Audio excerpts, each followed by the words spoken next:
Good morning and welcome to PWR Today, Friday morning, June 12th, 2020. It's the man they call Meathead. Hey, thanks for stopping by. Thanks for listening.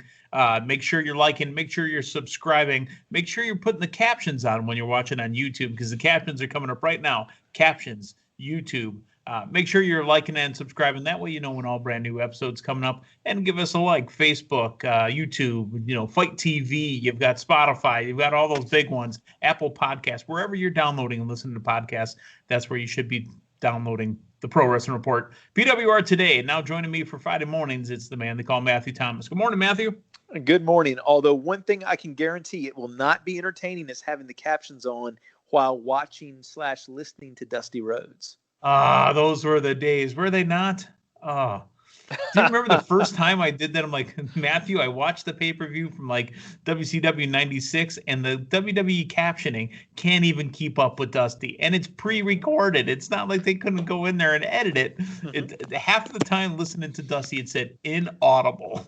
Well, I'm just envisioning the person that knows nothing about professional wrestling, that their job is just to transcribe what is being said and then being assigned a match with Dusty Rhoads on commentary. Couldn't you put a Rhoads boy on that? I mean, couldn't you have gotten Cody or one of the other kids to decipher what Dusty was saying? One would think. I mean, that you want to get a job at a business. Your job is working captioning when your dad's on the microphone. So we know what the hell he's talking about. Uh-huh. See what you got, Daddy, but where's the money? I wonder if it's going to come up in caption and say, quotes, as Dusty Rhoads. See, where's the money? You got to have the money, baby. I guess we'll see in a few minutes, huh? Fair enough. All right. Excuse me. So we are talking Smackdown today. Matthew, coming up tonight, we've got more build, and it's really the go-home to WWE's Backlash. We've had about 2 weeks of Jeff Hardy and the Under the Influence story that is just, to be honest, it's abysmal. Do you think they clean it up? Do you think they finish it off and just get rid of it for tonight? I hope so, or just don't acknowledge it, or they're not going to let it slide by. It's going to get acknowledged. I'd be perfectly fine for it just to completely vanish and never be spoken of again. I don't think we're going to be that lucky though. But no, they need a quick way. They need a quick way out of this. Well, I mean, there's a match this Sunday at Backlash with Jeff Hardy and Sheamus. So, I mean, we have also got a sit down between, I believe it's Daniel Bryan and AJ Styles. They will meet in the Intercontinental Championship Tournament Finals. Hardy and Sheamus are going to sign their contract. Heavy Machinery reuniting tonight as well. So, we've had this huge Otis run, with Mandy Rose. Heavy Machinery's back. You see any shenanigans coming out of that? It's possible. I mean, it's been pretty clear that Otis has become quite the breakout star. I don't know that anybody really envisioned that Otis would get this big of a singles push as he's gotten. So I'm very interested to see where the reunion, so to speak, takes us. And I have to apologize. I thought that this match was going to be on Backlash. Tonight on Smackdown, Daniel Bryan and AJ Styles will be finishing off the tournament. The finals are tonight. They will crown a new Intercontinental Champion. Which I'm glad to see. I mean, in this era that we're in of empty arena shows, give us something to look forward to. Give us something of importance on free TV. And they're doing that tonight. So good on them. And I mean, it's going to be an outstanding wrestling match. That much is a given.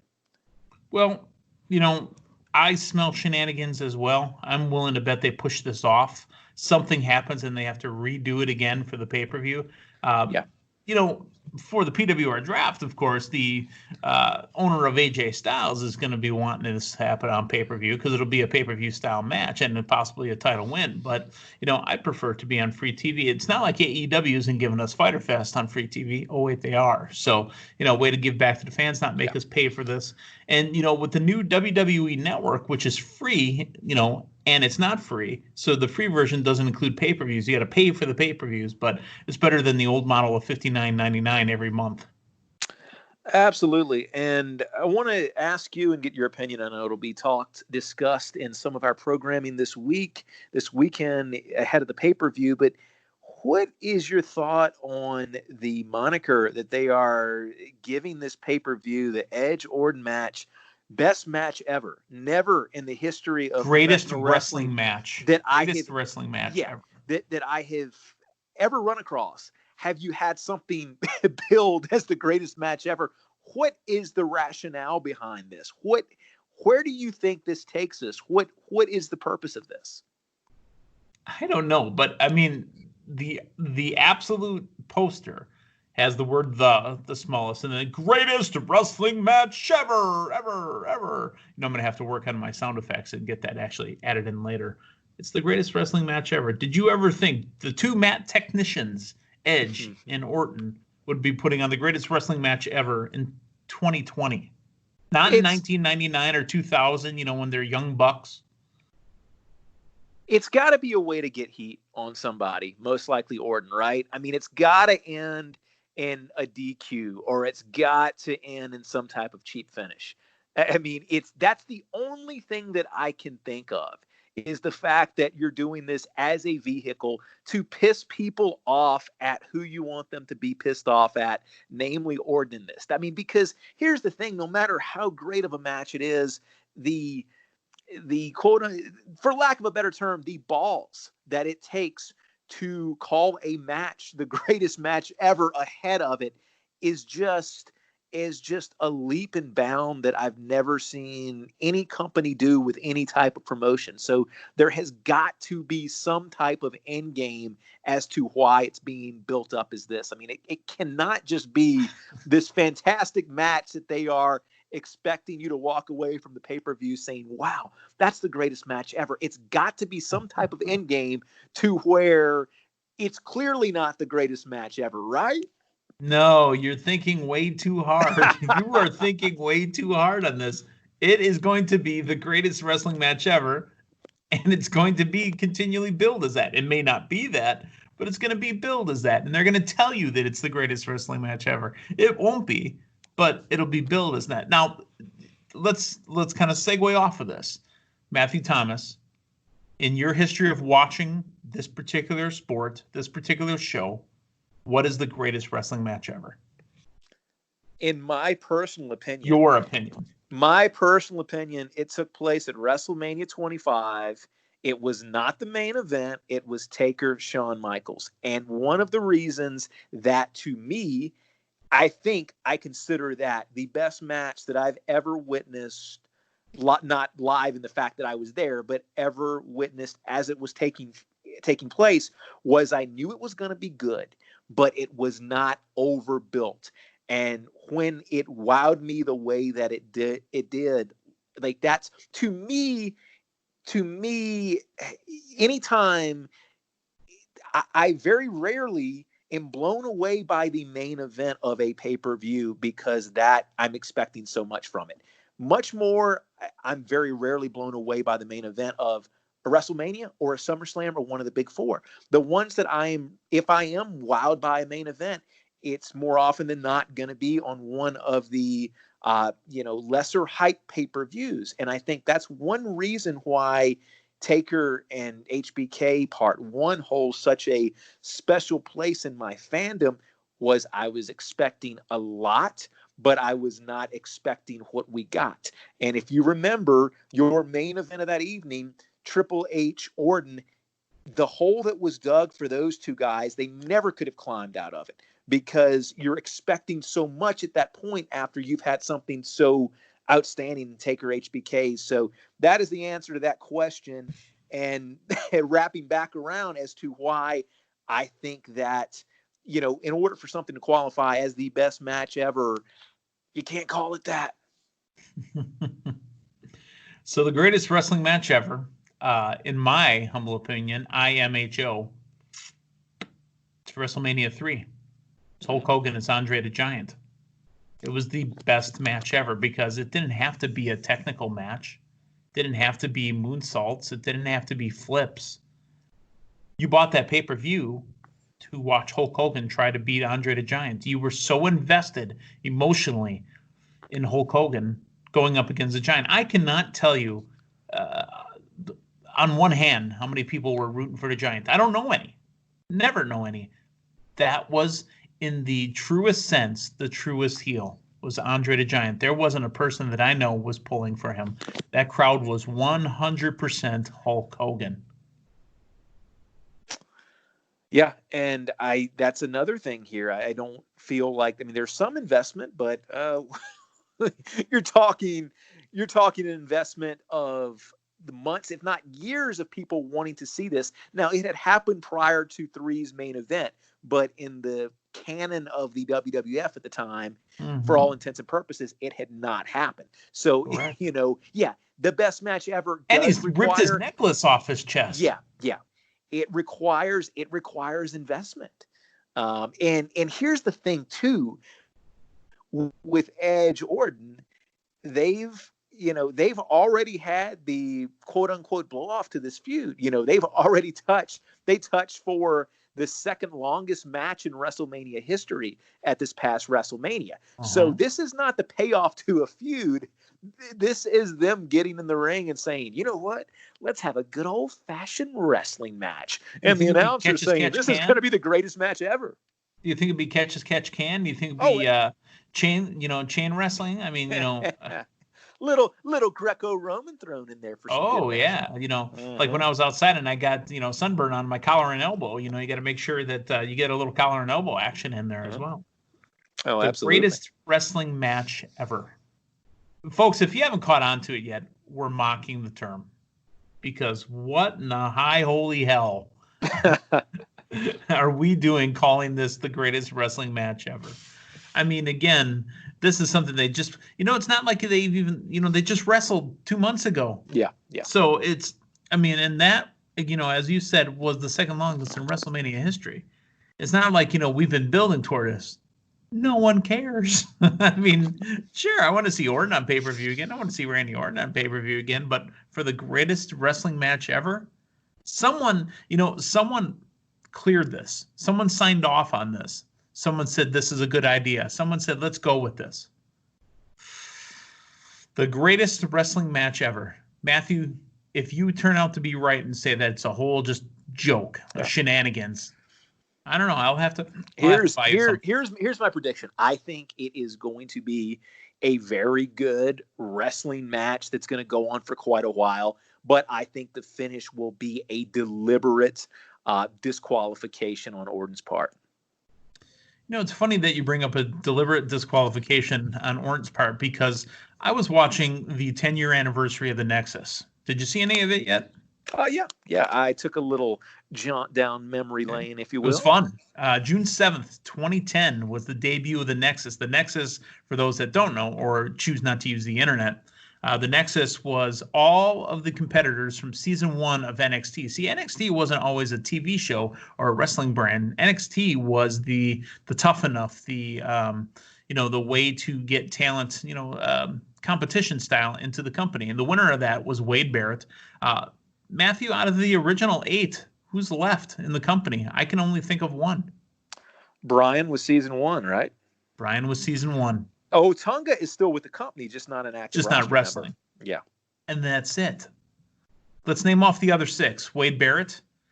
You know what's funny, though? I watched his promo when he won NXT. His promo was, I'm afraid I got some bad news for you. Wow, that was a little foreshadowing into Bad News Barrett. We also had Heath Slater, unfortunately, gone because he's got kids. Skip Sheffield, who became Ryback. Justin Gabriel from South Africa. Daniel Bryan was on there as well, still with the company, still wrestling. Matter of fact, he's going to be in the Intercontinental Championship match tonight on SmackDown. Striker with another slip is, take it back, not Striker. It was Jerry King Lawler called him Bryan Danielson at one point. He goes, his name's Daniel Bryan. Oh, yeah, I forgot. Do you know that during this Nexus thing, this is where we had heel Michael Cole? Oh, that's right. Were you a coal miner? No, I was not. I was not even close to that. We also had a gentleman by the name of Michael Tarver. Does anyone remember Michael Tarver? Well, the audience is silent, so by that I'm assuming they do not. Michael Tarver is the guy that wore the mask. How 2020 of him to have a big mask over his face and nose with a big T on it. what people forget as well, Daniel Bryan, he's working tonight for the IC belt. Daniel Bryan got fired after they attacked on Raw the next night. Do you remember why? That's why you no longer see the old choking with the necktie gimmick on your wrestling programming. Yeah, Justin Roberts, the ring announcer, was choked out by a necktie by Daniel Bryan, healed Daniel Bryan. And they had a great debut. They attacked. They pulled the ring ropes off. They attacked everybody at ringside. They kind of went off and did their own thing for a while. They even attacked Mr. McMahon. Justin Gabriel hit a 450 splash on him. Can you imagine having to do a 450 splash on the owner of the company?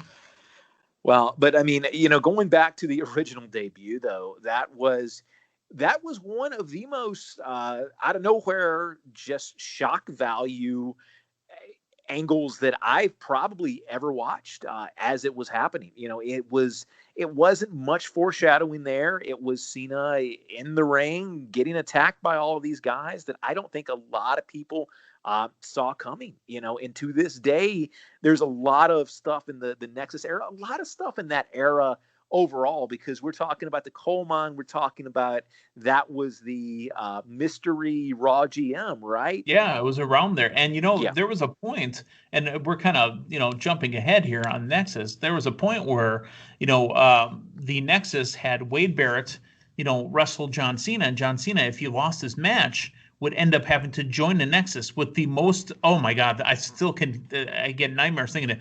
My name is John Cena. I'm a member of Nexus. If you're not Nexus, with us, you're against us, Nexus. I mean, dude, he said it in the most monotone ever that Robot Cena had ever said. But the reason I bring this up is because that match, there was a mystery fan attacking the ref. It's funny because I went back and watched it, and a ref turned before the fan hit the ring, so it was like synchronized out. And then a drive-by, somebody with a briefcase popped Cena in the head.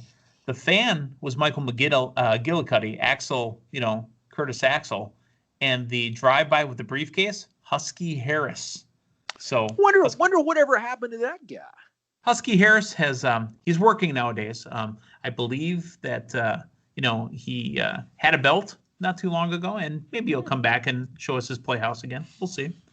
But there was another point where after Barrett didn't win the heavyweight championship or the WWE championship, I don't remember which, Cena gets fired. Barrett doesn't win.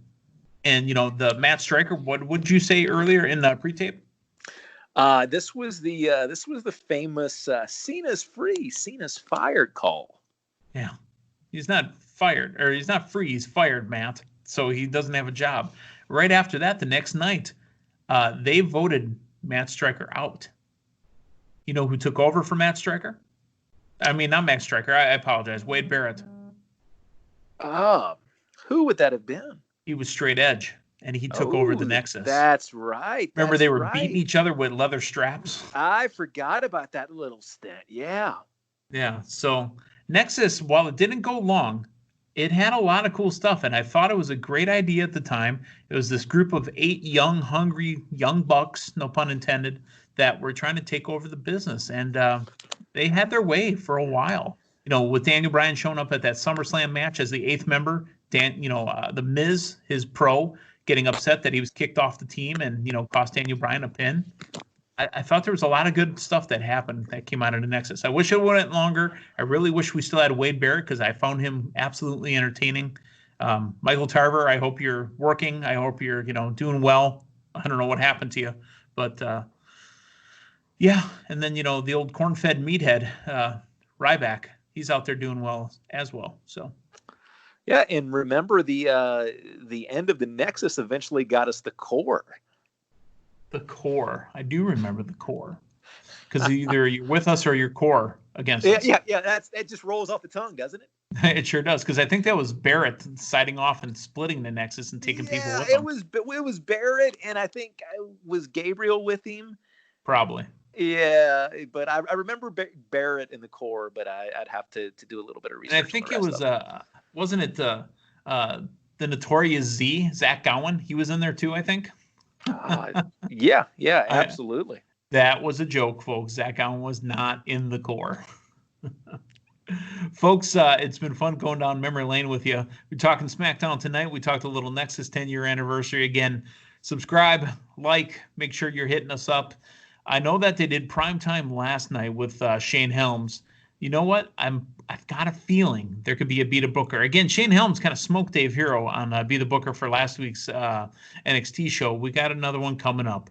It's going to be on Backlash this Sunday. Again, tune into the Mega Show, the Big Show. We'll talk to Matthew next week Wednesday, as he's already left us. So for the Matthew Thomas, I'm the man they call Meathead. Thanks for stopping by. So long, everyone.